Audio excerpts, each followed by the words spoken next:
النهارده حلقة مختلفة في الهيلثي عشان احنا معانا دكتور شيرين. يا دكتور منورة الحلقة. ميرسي ليكي دكتور نوران. أول حاجة شكرا على وقتك. أنا حضرتك. متخيلة حالات الطوارئ والعيانين دي حقيقة. واللايف ستايل بتاع التخصص بتاعك مش تخصص سهل تماما. فأنا عايزة الأول أكلم الناس، أفهم الناس إنه الفرق بين النيورولوجي النيوروسيرجن وإنه موضوع الأعصاب ده لا هو موضوع كبير قوي. مشكلتنا من ساعة لما بدأنا نبراكتس البرانش بتاعنا النيورولوجي دوت يعني إن احنا نغير الكونسبت بتاع إن احنا دكاترة مخ وأعصاب باطني مش جراحين. أيوه. كان الكونسبت واحد إن هو دكتور مخ وأعصاب هو بتاع الجراحة بس. بالظبط كده. أو تلاقي عيان جاي يقول لك انا بطني وجعاني، فبقول له ليه؟ طب جاي لي ليه؟ مش انتوا كاتبين انتوا اعصاب بطنه؟ دكتور اعصاب بطنه. فلما غيرنا الكونسبت باظ اكتر. ايوه. فلا طبعا احنا تو ديفرنت برانشز بتو ديفرنت سبيشاليتيز، بكل واحد بيعالج حاجه خاصه بيه. يعني احنا بنعالج الامراض اللي هي زي الجلطه الدماغيه، الصداع، التهاب الاعصاب، التهاب العضلات، اضطرابات الذاكره بكل انواعها زي الالزهايمر والحاجات ديت. جراحه المخ والاعصاب بقى ليهم علاقه بجراحه، سواء كان جراحه الحاجات اللي في المخ زي النزيف زي الاورام الحاجات ديت، او حاجات الجراحات العمود الفقري يعني. بس دكتور شيرين كونك ست جميله، انا شفتك كأم كمان، انا شفت المشهد ده. ما شاء الله ابنك ما شاء الله. يعني في حاجات يا دكتور قد تبدو بسيطه وفي حاجات لا هي مش بسيطه تمام زي الستروك. اكيد. كونك بقى سيده جميله رقيقه، حالات الستروك من اصعب الحالات اللي اي حد بيشوفها مش بس دكتور. اكيد. ازاي بتقدري تتعاملي مع ده، خصوصا ان هي فيها سنس اوف urgency عالي جدا؟ اكيد. يعني احنا على طول اونكول، على طول اونكول يعني. خلاص انت اخترتي كاريرك واخترتي انك تاخدي حاجه فيها ايمرجنسيز، فانت ده شغاله 24 ساعه. التليفون فعلا مش مقفول، التليفون مفتوح 24/7 عشان حالات الامرجنسيز، لان انت عارفه الستروك ليها تايم ويندو. يعني if you didn't catch the time window، لو ما لحقتيش العيان في اول 4 ساعات ونص اللي هو الويندو بتاعنا، العيان استفادته مننا بتبقى قليله جدا يعني. فانتي انكول على طول يعني.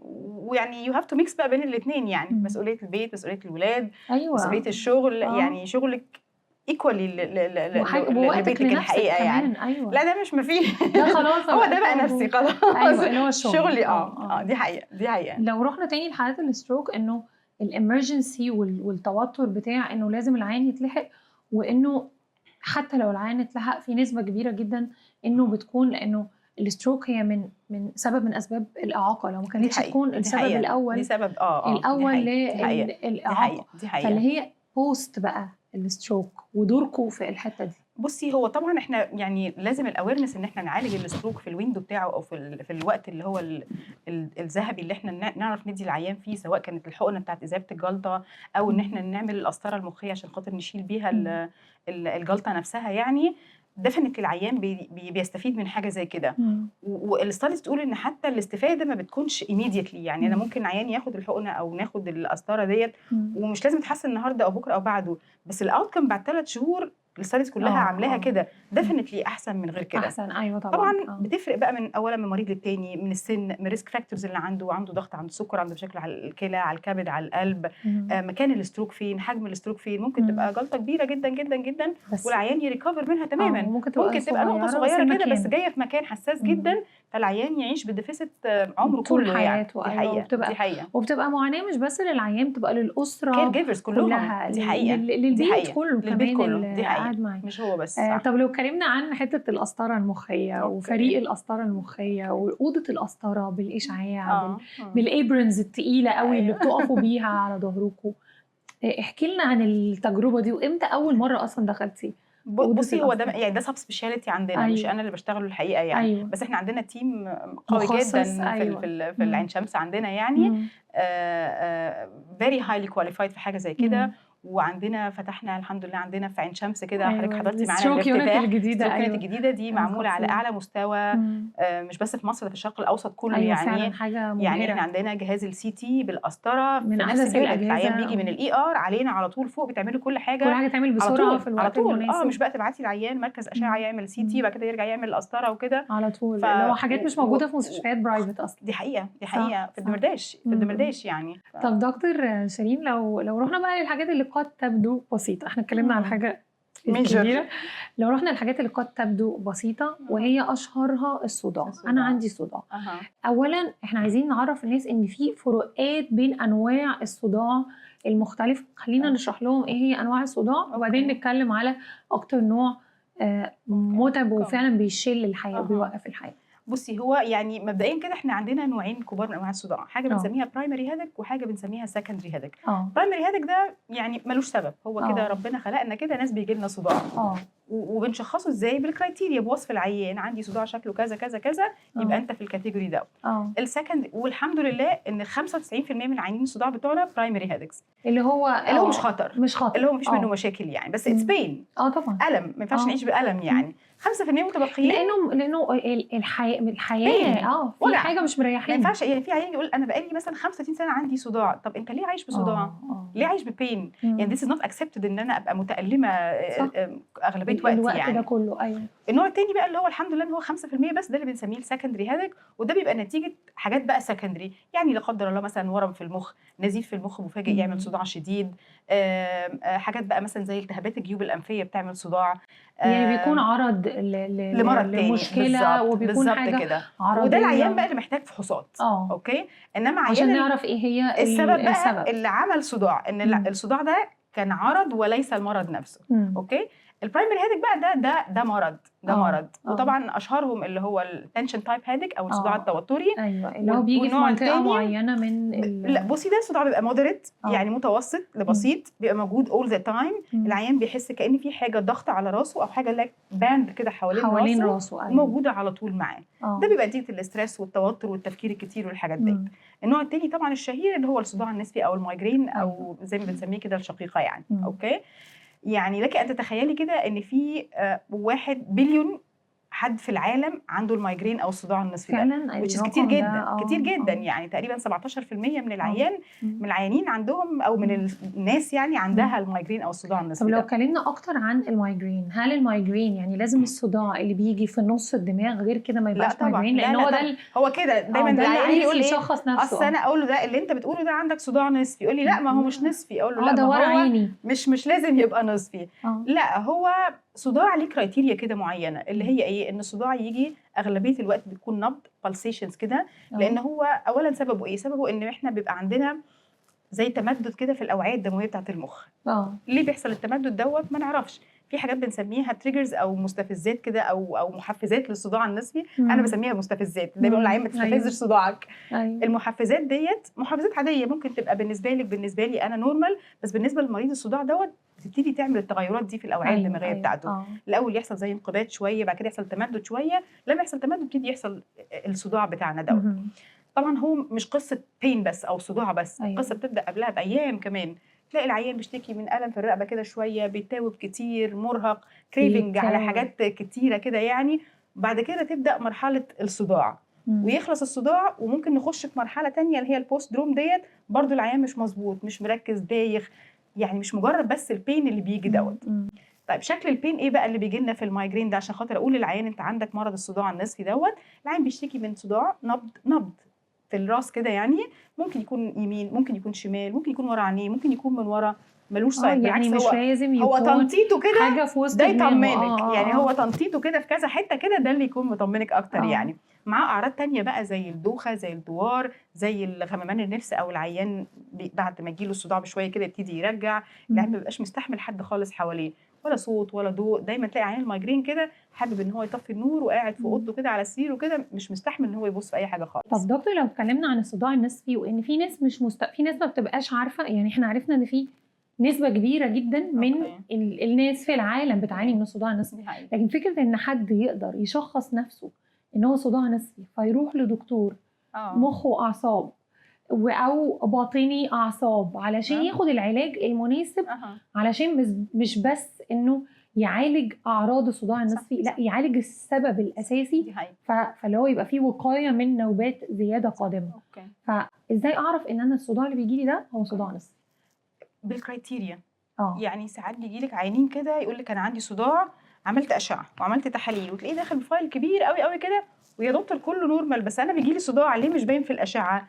لان الصداع النصفي مش بيبان في اي حاجه خالص. الصداع النصفي بنشخصه لما تروح للدكتور المتخصص اللي هو النيورولوجيست او دكتور المخ والاعصاب يعني، وتقول له شكل الصداع بتاعك ايه. الصداع النصفي بيبقى البين بتاعه عباره عن نبض، ضربات كده زي ضربات القلب كده، او حاجات شواكيش بتخبط في الراس كده.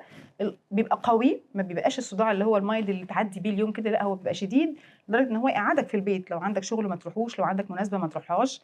بيبقى معاه اعراض تانية زي الدوخه، زي غممان النفس، زي الترجيع، الصوت والضوء بيبقوا مش مستحملهم. الخطوط ده جزء من الصداع بالظبط كده. جزء من العيانين بيجي معاهم حاجه اسمها اورا، او اللي هي الهاله، او بتبقى حاجه مقدمه للصداع. العيان بيبقى عارف ان وانس حصلت الحاجات ديت انا ممكن اخش بعدها، وده جزء من العيانين. ايه اغلبيه الاورا بتاعتنا او الحاجات اللي هي اللي بنسميها الهاله او البدايات الصداع يعني، بتبقى حاجات فيجوال. العيان بيشوف كده ايه جزء من الفيلد بتاعه كده مش باين قوي، حاجات زجزاج كده، فلاشز عماله تضرب كده في عينيه كده، تقعد عليه من 5 دقائق اب تو ساعه متواصل، ويبتدي بقى يخش في فيز الصداع ده. طب هاو لونج بقى الصداع ده؟ بيقعد كتير الحقيقه، من 4 ساعات اب تو 3 ايام متواصل لو انا ما خدتش العلاج. 3 ايام العيان. ولو خدت علاج مسكنات عاديه ايه اللي بيحصل؟ والله بصي، المسكن لو اتاخد صح ممكن يوقف لك الصداع بتاع النهارده، بس هنصحى بكره الصداع يتكرر هو لان المسكن مش علاج، هو مسكن فقط للالم يعني. هي الفكره بس في المسكن ان هو يتاخد صح. يعني ايه يتاخد صح؟ ما تفرقش نوع المسكن قوي ايه، كل عيان بيتحسن بمسكن مختلف عشانه يعني. الفكره ان احنا دايما بنقول للعيان ان وانس يو فيل ان الصداع هيبتدي يشتغل عندك، هتبتدي توطي نور الاوضه شويه، تقعد في مكان دارك كوايت روم، ولا صوت ولا ضوء او قليلين جدا يعني كده، وتاخد المسكن في اول الاتاك خالص. اغلبيه العيانين الحقيقه بيتحسنوا لما بياخدوا مسكن في اول الاتاك كده. بس طبعا this is not enough. ده زي ما اتفقنا كده هو بيوقف الصداع بتاع دلوقتي. الاهم بقى هو الدواء الوقائي، او اللي هو الدواء اللي بيحسن نوبات الصداع. هو امتى اصلا بدا يبقى يعني اصلا تطور علاجات الصداع؟ يعني احنا كنا فين ودلوقتي احنا ايه احدث حاجه في موضوع؟ احنا كنا بعيد قوي. ايوه صح. كنا بنقول ده مجرد صداع، ناخد مسكن وننام شويه وخلاص. وحتى الادويه اللي كانت افيلبل اللي هي الادويه الوقائيه اللي كانت قبل كده بتعالج الصداع النصفي، ما كانش في حاجه كده مكتوب على العلبه كده دواء لعلاج الصداع النصفي. كان ادويه الضغط بتستخدم علاج الصداع النصفي، ادويه الصرع بتستخدم علاج النفسي، ادويه التشنجات، ادويه الاكتئاب. العيان كان اصلا بيبقى خايف وهو بياخدهم يعني. حتى بيروح للصيدلي يقول له انا الدكتور كتب لي ده عشان الصداع، يقول له ازاي انت عندك ضغط، ده دواء ضغط. فاغلبيه العيانين ما بياخدوهوش يعني. احنا كان زمان قبل الادويه الحديثه ديت only 20% من العيانين هم اللي كانوا بيكملوا على الدواء ومقتنعين بيه. الباقيين بيسيبوه لانه مش مقتنع ان ده دواء صداع نصفي. ريسنتلي بقى في اخر حوالي 5-6 سنين كده يعني بدات تظهر ادويه خاصه بالصداع النصفي، لان هم اكتشفوا سببه ايه. اكتشفوا ان في ترانسميترز معينه او كيميكالز معينه في المخ كده وحاجات كده دي انفولفد جدا. عملوا دراسات كده، ناقلات عصبيه في المخ. بالظبط كده. جبتها. انا جبتها. ايوه انا جبتها. انا عماله اجيبها مش جايه. أيوة. بالظبط كده. لقوا ان الحاجات دي الليفل بتاعها بيبقى عالي جدا جدا وقت نوبه الصداع. فلما بنبلوك الكيميكالز ديت او الريسبتورز ديت، المستقبلات ديت اللي بتشتغل عليها ديت، العيانين بيتحسنوا جدا يعني. فاحنا دكتور بنقول انه الصداع النصفي ان هم لقوا انه في مستقبلات عصبيه معينه. هي دي بقى اللي بتعلى قوي. ايوه بتعلى قوي وقت نوبه الصداع. فبداوا يخترعوا ادويه تشتغل تبلوك الريسبتورز. يعني ده معناه ان في حاجات معينه هي اللي بتحفز ان نوبات الصداع دي دي بقى حاجه تانية. ليه يعني مرضى الصداع بيبقى عندهم حساسيه، بنقولها كده حساسيه من حاجات معينه ممكن تبدو طبيعيه جدا يعني، بس هي للاسف بتستفزهم، بتستفز الصداع بتاعهم. اشهرها ايه؟ طبعا الاسترس والتوتر، ده عدو خطير لمرضى الصداع النصفي. دايما تلاقي الناس اللي هم التين ايجرز او اللي بيمتحنوا الطلبه وكده يعني وقت الامتحان، شهر الامتحان دوت ديلي هيدكس بسبب الاسترس والتوتر. الحاجه الثانيه المهمه طبعا لخبطه ساعات النوم. دايما بننصح مريض الصداع النصفي لازم يكون ليك مواعيد نوم ثابته كل يوم. ايفن حتى لو نام زياده عن الطبيعي بتاعه يعني. هو مثلا ساعات كده بيجي لنا مرضى كده بيجي لهم حاجه اسمها ويك اند هيدكس. تلاقيه مثلا عشان خاطر هو بانكر بيصحى كل يوم 6 الصبح، يقرر يوم الخميس يصحى الساعه 12 الظهر. خلاص اليوم كله صداع. اوكي. الحاجه الثانيه المهمه كده الجوع، ان احنا نقعد فتره طويله من غير اكل، سكيبنج الميلز دوت. وطبعا شرب الميه مهمه جدا جدا جدا جدا يعني. عشان خاطر كده في شويه اكل كده شويه يعني. في ستاديز قالت ان هي ممكن تكون شويه ليها علاقه بالصداع النصفي يعني. الكافي الزياده عن اللزوم يعني. احنا لينا كده نسبه كافيين معينه في اليوم يعني، كافيين including everything سواء أيوه. كان قهوه، شاي، ريد أيوه. بولز، الحاجات ديت كلها لينا كوانتيتي كده معين إمم. كده. if we exceeded الكوانتيتي ديت احنا بنخش في صداع. إمم. although ان هو المودريت اماونت، الكميه المتوسطه بتحسن الصداع.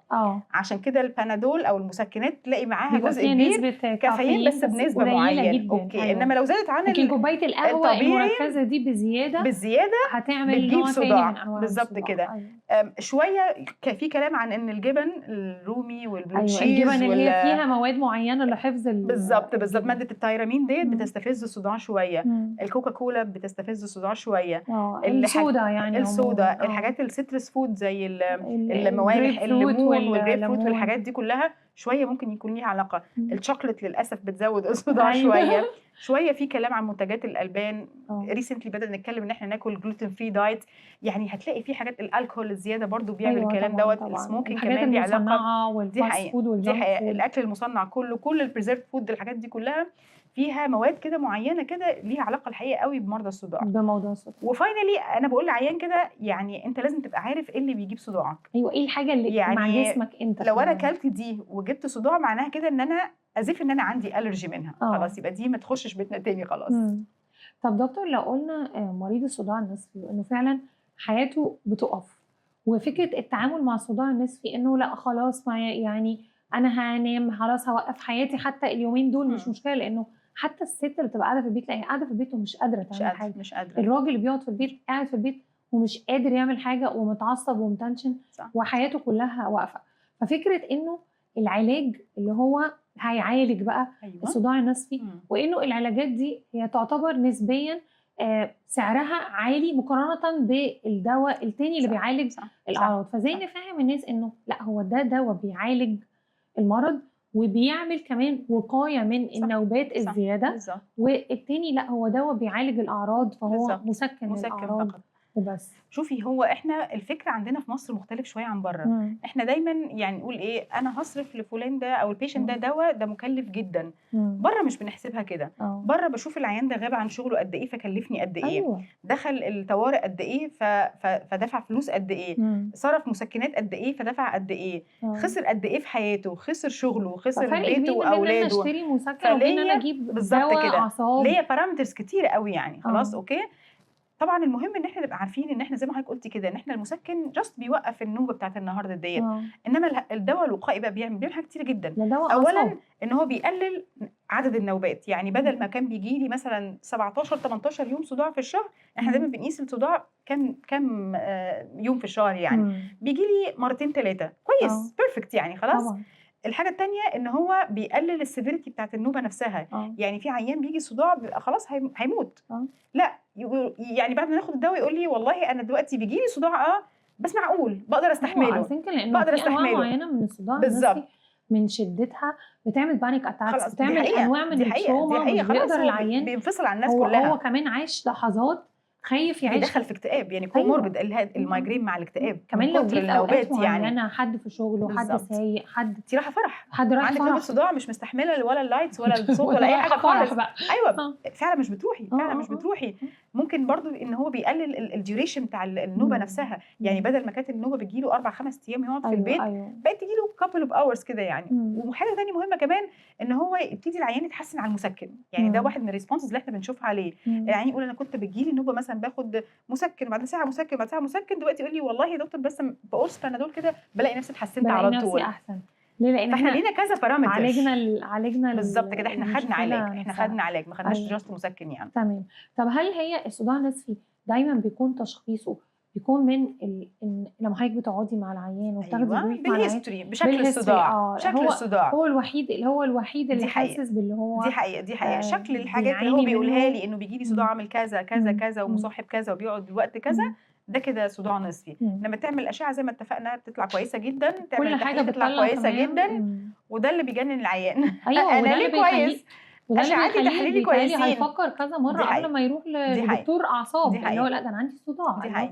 طب دكتور، لو قلنا على العلاجات اللي بقت موجوده دلوقتي في العالم كله علشان تعالج المرض نفسه، علاجات الاعصاب مش المسكنات اللي المسكنات موجوده في كل حته، لكن دلوقتي بقى في علاجات علشان تعالج الاعصاب بالطريقه اللي تخلي المريض يبقى فيه وقايه من النوبات العنيفه. بالظبط كده، وان النوبات نفسها تقل، أنا كده تقل، فاهمة صح؟ أيوه بالضبط، وإنه بالضبط، مدة بالضبط، المدة بالضبط، تقل بالضبط، والfrequency تقل. والfrequency بالضبط هل كده. دلوقتي الحاجات دي بُصّي متوفرة في إحنا بقينا مصر؟ الحمد لله في مصر من آه، 2019 من آخر آه، 2019 بدأ يتوفر العلاجات آه، دي عندنا بس ما فيش يعني. لسه التوعية الكاملة عن ويعني we are trying. أيوه، آه، بقينا أحسن كتير، الحقيقة آه، بقينا أحسن كتير، على طول بنعمل حملات توعية في المستشفيات، في الcompanies، في المدارس، في الحاجات ديّة. الحقيقة بدأ ييجي لنا عيانين كتير كده اللي هو آه، أنا عندي صداع أنا عايز أتعالج يعني. آه، والأدوية متوفرة الحقيقة متوفرة، في منها حقن بتتاخد كل شهر، في منها tablets بتتاخد يوم بعد يوم. إمم، ودي علاجات بقى، يعني دي آه، finally يعني إن إحنا وصلنا إن إحنا عندنا علاج للصداع النصفي، اللي هو ودي عشان الواحد متوفرة في مصر دلوقتي الحمد لله دلوقتي من 2019 وهي موجودة الحمد لله. اللي هو عشان الواحد يتفادى إنه طب إنه حياته تمشي، إنه حياته إنه حياته تمشي. تمشي. طب لو قُلنا العكس بقى، حد خلاص قرر فعلًا إن هو يتجاهل وأنا شايف إنه لأ، هو خلاص أنا بييجي لي صداع نصفي، أنا هاخد المسكنات اللي بتريحني أها، وقتها اهم، وأنا دي طبيعتي، اهم، يعني في ناس تقول لك لأ أنا دي طبيعتي. أها. إيه التبعيات اللي كتير، بتعمل؟ إمم، كتير. أولًا زي ما قُلت لِك كده ده pain، ده إمم، ألم، ما ينفعش إمم، حد يتعايش مع ألم. بعد إمم، شوية بيبتدي يخش في أعراض قلق وتوتر إمم. واكتئاب ويأثّر على النوم بتاعه. ده الحاجات اللي هو وpersonality disorders physically بيتهيأ لي، أهو باقول لِك بيأثّر على شخصيته حاجته كلّها يعني. آه، ده personally بقى هو ليه، إمم، يبتدي يlose his social life، ما بيروحش زي ما أقول لِك أفراح، ما بيروحش اجتماعات كبيرة، ما إمم، بيروحش family gatherings، إمم، بيبتدي ينفصل كده عن العالم واحدة، واحدة كده يعني. مشاكل على طول، مشاكل في شغله لإن هو بيبتدي يغيب كتير. آه، الcost نفسه بتاع بقى إن كل شوية عمّالة أجيب مسكن، مسكن، مسكن، ده أيوه برضه طبعًا. كتير، لأ بالضبط. تعب الأمعاء أصلًا دي حقيقة. نَفْسه بالضبط. إحنا إمم، بقى بعد شوية آه، دي حاجة بقى مهمة جدًا زي ما حضرتِك قُلتِ آه، كده يعني. بعد شوية إحنا بنستخدم مسكنات كتير يبتدي يحصل لنا قُرحة في مشكلتين. المعدة، أولًا مشكلة جسدية، آه، قُرحة في المعدة، مشاكل في الكلى، مشاكل كلى، في الكبد من كتر استخدام المسكنات. إمم، الأسوأ بقى من كده إن هو بيبتدي يخش في نوع تاني من أنواع الصداع اسمه medication overuse headache، صداع آه، من كتر استخدام المسكنات. آه، يعني بدل ما آخد المسكن عشان خاطر بيحسّن الصداع، بقيت آخد مسكن يجيب لي صداع. آه، فبدأ ما كان عندي بس صداع نصفي بقى بقى عندي عندي بقى صداع نصفي صداع وصداع من تاني من كتر استخدام المسكنات. بالضبط المسكنات كده، والأدوية، ده بالضبط، غير تعب بالضبط كده. المعدة، غير البكتيريا فده النافعة اللي في المعدة اللي بتتبهدل اللي من بيأثّر على كل الكلام الأدوية اللي ده، إحنا عمالين فهو ناخدها. بيدخل في سكة مش كويسة، مش آه، كويسة الحقيقة يعني. طيب لو قُلنا دلوقتي إيه الحاجة، إيه الsign اللي هي نعتبرها red flag الsign دي أول ما تيجي لي لأ اهم، أنا هاروح لدكتور مُخ وأعصاب أيوه. أقول له أنا بيحصل لي ده وأنا مش عايزة الموضوع يكبر عن كده. صح، صح. إحنا عندنا فعلًا حاجة في الصداع كده اسمها red flags. آه، الred flags ديّة اللي هي بتخلّينا نشخّص اللي بنسميه الsecondary headache أو آه، الheadache اللي هو لأ، ده مش حاجة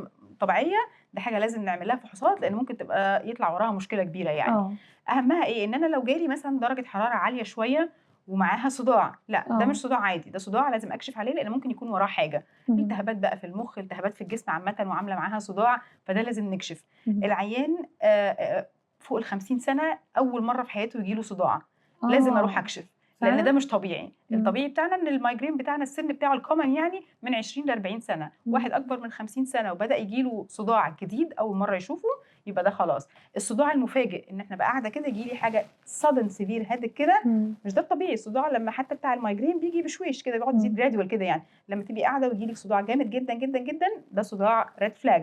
إمم، الصداع اللي معاه زغللة في العين، الصداع اللي إمم، معاه مثلًا تُقل في الإيد، تُقل في الرجل، تُقل في اللسان، يعني معاه أي حاجة تانية في الأعصاب، آه، ده مش صداع نصفي أو ده مش تنميل صداع أو primary. تنسيات، بالضبط كده، أيوه، ده مش صداع primary. إمم، الصداع اللي بييجي معاه زي ما قُلنا كده زغللة في العين، برضه ده مش صداع عادي. إمم، الصداع اللي بييجي مع التروما، الصداع اللي بيزيد عن الطبيعي بتاعه. إمم، يعني في عيان مثلًا بيقول أنا طول عمري بييجي لي نوبتين بس في الشهر، آه، بقى لي أسبوعين الصداع daily وصداع شديد، آه، يبقى الcharacter بتاع الصداع بتاعه اتغيّر، ده red اتغيّر، flag لازم إمم. أكشف لإن أنا كده ما بقيتش صداع عادي. اللي هو ساعتها مش هاكشف ساعتها في وخلاص مشكلة، أيوه، ساعتها اللي في هو مشكلة، في مش مشكلة هاخد مسكن وانام. أيوه، اللي هو لازم بالضبط، ناخد حاجة تعالج بالضبط، السبب بالضبط، الأساسي. بالضبط كده. طب إحنا يا دكتور علميًا إمم. بصراحة إحنا راضيين جدًا عن المعلومات اللي استخلصناها من قعدتنا معاكِ، وبعدين يعني أنا متخيلة أصل موضوع الصداع النصفي ده أنا عارفة قد إيه هو ممكن يوقّف حياة حد، ممكن يشِل حياة حد، أكيد بتشوفيه كتير it's أيوه، common ممكن أكيد، يتسبب في خطورة كمان أكيد، لو حد هو الlife style بتاعه وهي بالضبط، طبيعة حياته إنه مش هينفع يقعد، مش صح، هينفع صح. لو طيار، لو حد مثلًا دكتور، لو أم في لو البيت، أم في لو البيت أم في وعندها أطفال البيت، في سِن بالضبط صغير كده، لو أم في البيت مش س مستحملة صوتهم، مش مش مستحملة مستحملة مش حاجة قادرة أيوه. تعمل أكل، فقد بالضبط، إيه يعني life changing إن إحنا نفهم أكتر عن موضوع الصداع أيوه، ونتطمن إنه لأ هو ليه علاج دلوقتي، والعلاج ده وقائي من إنه النوبات تكون شديده وان انها تكون متكرره وان بالظبط مدتها تكون بالظبط طويله. بالظبط. انا بقى بالنسبه لي ايوه عندي فضول رهيب اعرف شويه حاجات بقى عن دكتور شيرين نفسها. اتفضلي. فانا عايزه اعرف اول حاجه ايه اللي خلاكي تختاري التخصص الصعب ده؟ شوفي انا ستاف جامعه، ولما كنت بختار التخصص بتاعي كان عندي اوبشنز معينه كده اختارها. شدني النيرولوجي لانه حسيت ان هو سبيشاليتي مش اي حد هيعرف يشتغل طبعا. يعني في تخصصات كده ممكن تلاقي كذا دكتور كده ممكن يشتغل فيها وفي يعني تخصصات هي بتبقى لايقه قوي على الستات وفي تخصصات كده ما لما حبيتهاش الستات بتدخلها يعني ما قلب حبيتهاش مخ واعصاب عظم، دي تحسي الست اللي مختارينها داخله هي كده داخله تتحدى. تشالنجينج. فانا حبيته لان هو الحقيقه حسيت ان هو سبيشاليتي محترمه مش اي حد هيعرف يتخصص فيها طبعا. فحبيت ابقى حاجه جديده كده يعني. ايوه بالظبط كده. فهي جت من هنا. جت كده. طب في فتره النيابه بتاعتك ايه التخصص التاني اللي كنتي مياله ليه؟ بصي انا كان نفسي اخد اطفال. ايوه لايق قوي على فكره. فخدت حاجه صعبه قوي. ليه بقى؟ لان انا ما بستحملش الحقيقه، قلبي بيوجعني جدا فمش بستحمل ان انا اشوف طفل مريض يعني. فكنت بدعي ان هي لوحدها ما تجيليش. والحمد لله ما جاتش. علشان كده لو عشان انا كنت حباها جدا. كان حد حباها جدا بس يعني. مش هقدر. طب دكتور لو قلت لك انه مين اكتر حد اثر في شخصيتك كدكتوره النهارده؟ دكتوره؟ ما ينفعش دكتور. لا مين الحد ده في المجال الطبي؟ انا مش قصدي دكتور او دكتوره بس مين اللي اثر في شخصيتك كدكتوره شيرين؟ استاذي دكتور اسامه عبد الغني. ايوه. يعني ده معلمي الفاضل ومعلم الاجيال كلها يعني. أيوة. ده استاذ محترم جدا جدا جدا عندنا في الجامعه.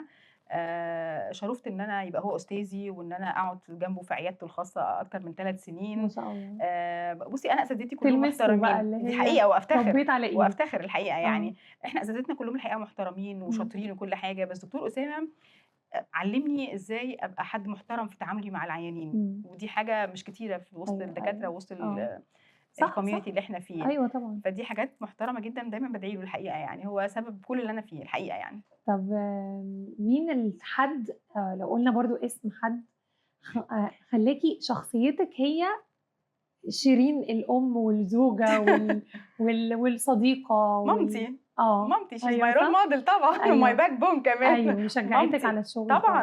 انت عارفه في النيابه احنا كنا بنبات من 20 ل 25 يوم بره البيت. وكان عندي ابني اول ما بدات نيابتي كان عنده 10 شهور. فبيبي. هي قالت لي مفيش دعوه انا هشيل. وشوفي شغلك طبعا واعملي نفسك طبعا. وابني نفسك. وامتحان الماجستير ووقت امتحانات الدكتوراه كان معايا بقى ابني التاني كمان. فلا شيز ماي باك بون يعني. طب احكي لنا ايه يعني ايه اكتر يوم حسيتي ان انت عملتي حاجه خليتيها مبسوطه قوي في شغلك، خليتيها فخوره قوي باللي انت عملتيه؟ نجاحي دايما بيسعد امي. نجاحي دايما ويعني اما خدت الدكتوراه هي حاسه ان احنا كده. انا عارفه الدكتوراه بتاعت عين شمس اللي بتبقى بعد 6 سنين عشان اخدها. كل محاوله دي ايوه لازم تعدي ترايلز بالظبط كده. لا انا الحمد لله اخدتها من اول مره يعني. ما شاء الله. فديس واز ان ايفنت بالنسبه لها. فهي حاسه ان هي ايه يعني وصلتني لحته كده امان شويه يعني. الحمد لله. طب احكي لنا كده كإنسانه بتشوفي مهنه الطب ازاي؟ بصي هي مهنه صعبه جدا. انا دايما بقول ان دي اختبار من ربنا لينا. يعني عارفه ربنا لما يحطك في تيست كده عشان يشوفك انت هتبقي قد ولا لا.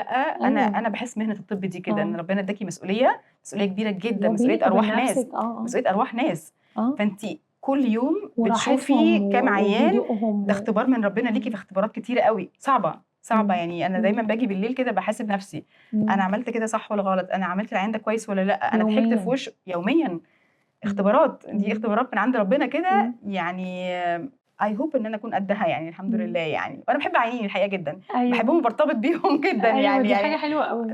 دي حقيقه لان انت بتحسي ان انت مسؤوله عنهم. يعني حد جاي بيشتكي لك وجعه او بيشتكي لك مشكلته وانت مسؤوله ان انت تحليها له وتحليها له بطريقه لطيفه كمان لان هو مريض. يعني هو مريض محتاج ان انت تجيبي هيلب على كل المستويات بقى. طب ايه الصفه بالنسبه لك اللي هي لازم تكون موجوده في حد علشان يستاهل لقب ان هو دكتور؟ اخلاق. اخلاق والضمير. الشهادات سهله قوي. لا كل الناس معاها شهادات وكل الشهادات بتتكتب عادي وكل الشهادات بتتاخد عادي. طبعا الاخلاق والضمير طبعا. انا قلت لك احنا بنعامل ربنا بس يعني زي ما حضرتك عندك استاذك اللي انت بتقولي لنا دلوقتي انا اتربيت على ايده، تلامذتك بقى اللي هم عندك دلوقتي ايه اكتر حاجه بتركزي انك تزرعيها فيهم؟ والله بصي يعني هو لازم يبقى في حاجتين مع بعض.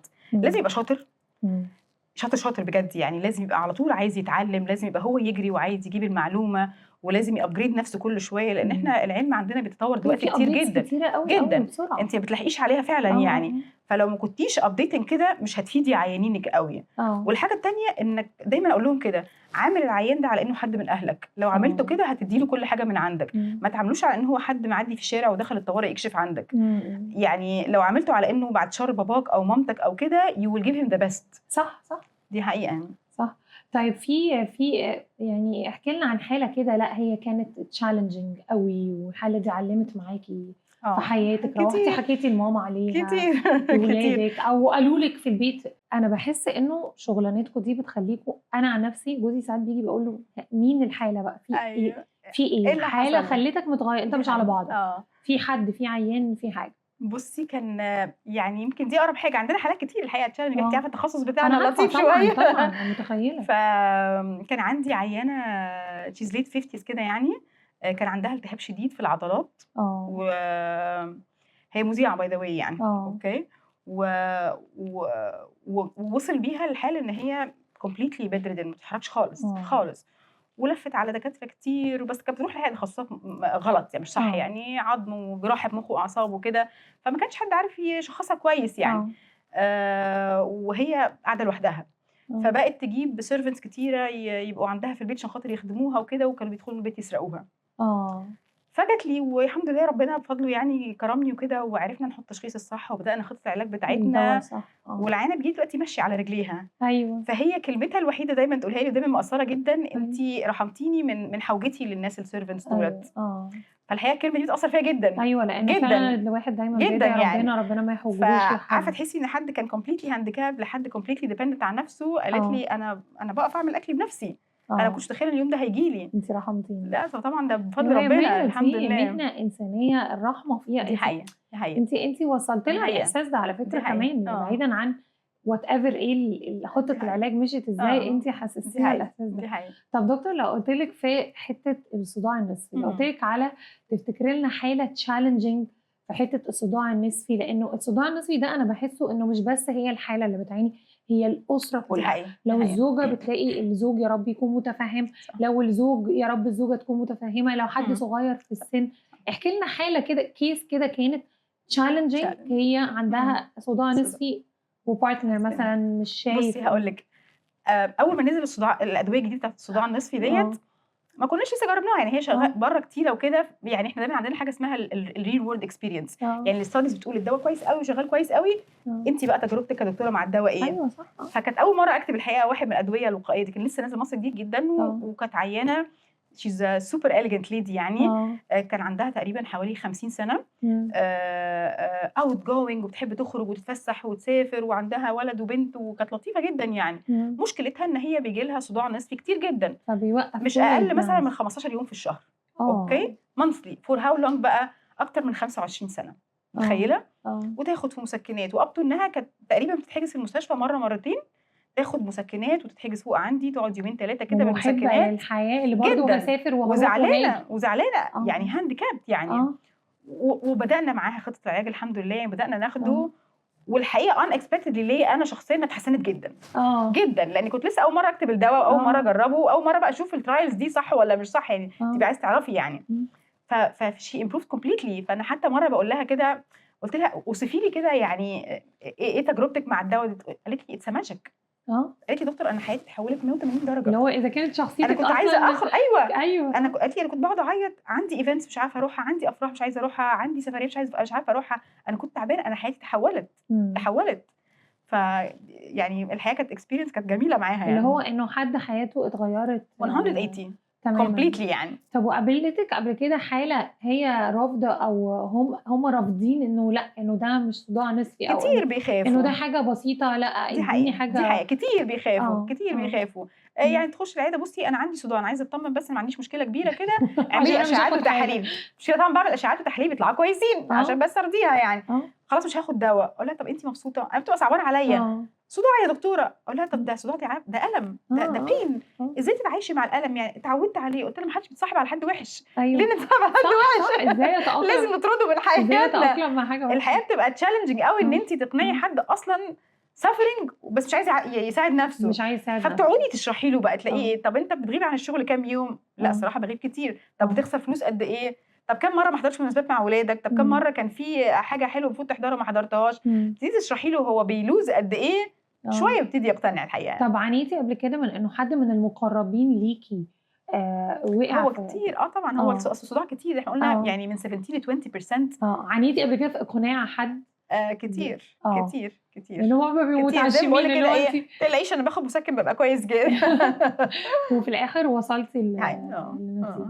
طب دكتور احكي لنا لو حد بنوته لسه داخله كليه طب وقررت ان هي تتخصص او بتحب التخصص ده زيك، لو هتوجهي لها نصيحه هتقولي لها ايه؟ هقول لها ادخليه.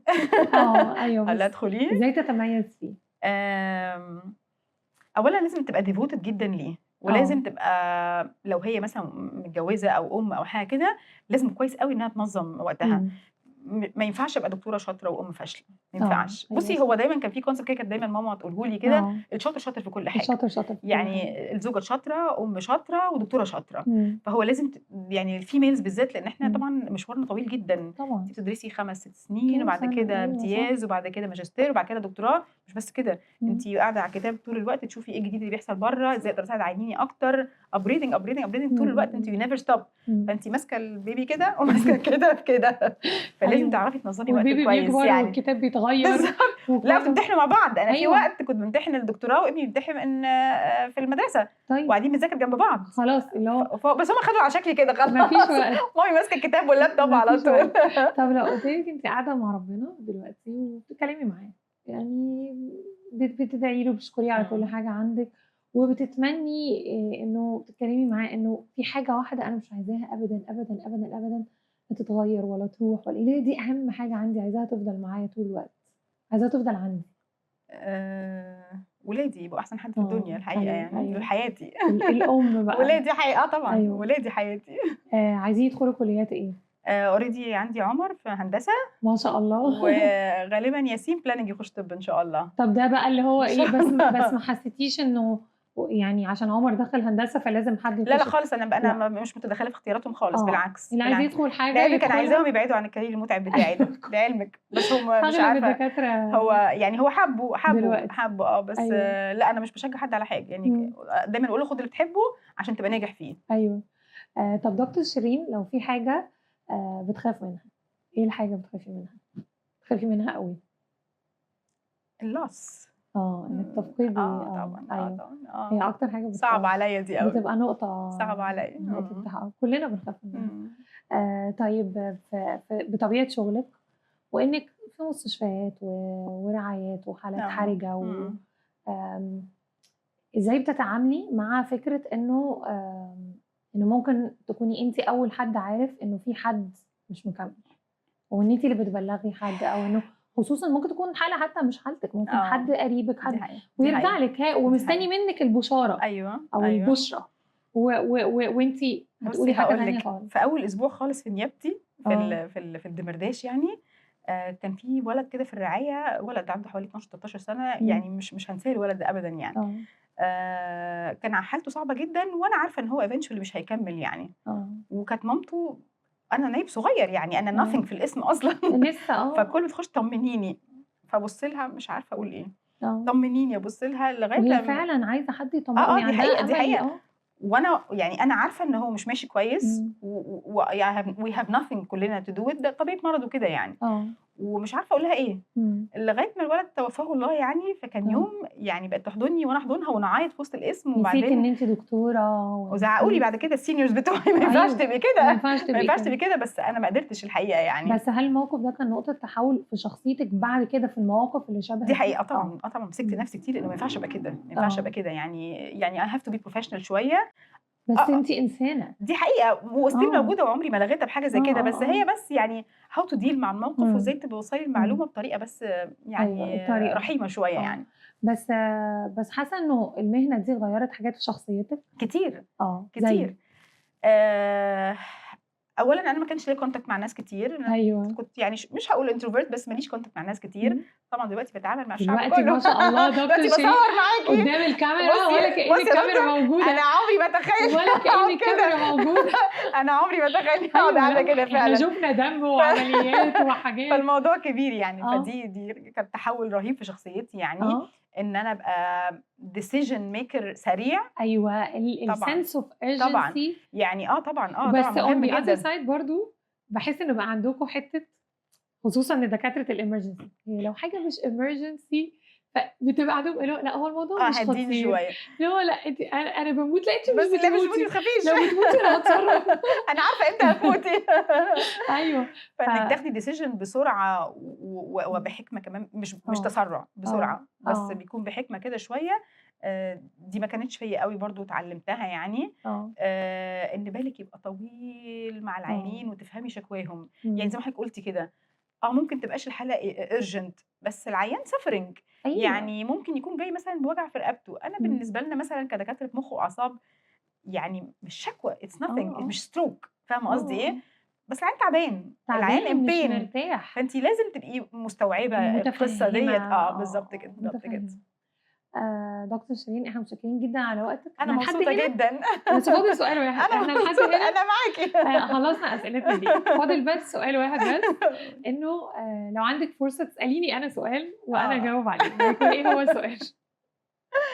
بس اسالك اقول لك ايه؟ انت مبسوطه بطبيعه شغلك دلوقتي الاول، ولا يعني حلو دلوقتي السؤال ده على ولا قبل فكره، كده؟ حلو السؤال ده. مرتاحه لمين اكتر؟ انا اشتغلت كذا حاجه من اول ما اتخرجت، انا كلينيكال فارماسيست اصلا دفعه 2008. اوكي. فاول ما اتخرجت اشتغلت في شركه اجهزه طبيه مالتي ناشونال، وكانت كل الناس تتمنى ان هي تشتغل في الشركه دي، وهي فيها لاينز كتير لدعامات وخيوط جراحيه وحاجات لمخ واعصاب وحاجات لعظم وكده، وكنت مبسوطه قوي فيها، وشغلي كله على فكره كان في اوضه العمليات. بعد كده عملت الام بي اي بتاعتي ماركتنج، واشتغلت ماركتنج لمجموعه مستشفيات. بعد كده رجعت تاني مالتي ناشونال وماركتنج. كل ده انا شاطره قوي فيه، بس مش هضحك عليك يا دكتور، مش بحبه قوي. مش بتحبي؟ انا من وانا من وانا صغيره بحب اتكلم، لو أيوة. كان نفسي ابقى مذيعه، بس في نفس الوقت انا بحب المذاكره وبحب ابقى شاطره وبحب ابقى مميزه، وبقى جايبه 99%. فرضت عليك هعمل بيهم ايه؟ فهعمل بيهم ايه؟ فكانت صيدله عين الكونسيبت شمس بتاعنا ده. كانت صيدله عين شمس ساعتها كمان، انا ساعه ما دخلتها في 2003 كانت اعلى من طب عين شمس، وكانت حاجه كده 200 طالب. فلا دخلتها عشان عايزه اخلص بسرعه واشوف هعمل ايه. فلما بدات بقى الظروف خلت يعني حاجه محوريه، حاجه كده خطوه في حياتي خلتني اللي هو لا انا عايزه ادرس تغذيه. ودرست تغذيه، بعدها عملت سوشيال ميديا، بعدها لقيت ان انا ابقى هيلث كير بروفيشنال بيكوميونيكيت المعلومه الطبيه مع الناس، والناس تثق فيه، ما مشيتيش بعيد عن كاريرك يعني. فحسيت ان انا قدرت ارجع لكاريري. بس بطريقه حباها عجباني اكتر. واخر محطه بقى اللي احنا مع بعض فيها الهيلثي، لانه الحمد لله لقيت الناس حابين الطريقه اللي انا بديهم بيها المعلومه، وفي نفس الوقت الامانه تحتم ان انا ما ينفعش افتي في تخصصات مش بتاعتي. لا وانت درساها كمان. يعني هتكلم في الحاجه اللي انا درساها، حاجه مش درساها، حاجه مش فاهماها، فهنجيب البروفيشنالز الدارسين، الناس اللي فعلا تدي للناس معلومه، واحنا نقدر نطلع منهم المعلومه بطريقه صح تشبه الناس، ونوصل لهم المعلومه كده بطريقه لطيفه. فكنت محظوظه ان انا يعني يبقى في اساتذه كبار زي حضرتك معايا علشان يساعدوني ان انا اوصل الرساله دي. فلو دلوقتي انا مبسوطه قوي ان انا بعملها. ثانك يو على السؤال الجميل ده. ميرسي لحضرتك. ثانك يو يا دكتور شيرين، نورتينا. ميرسي على الحلقه الحلوه دي. ميرسي جدا لحضرتك، وربنا ينفع الناس بيكي ان شاء الله. امين. ميرسي لحضرتك. ميرسي. ثانك يو.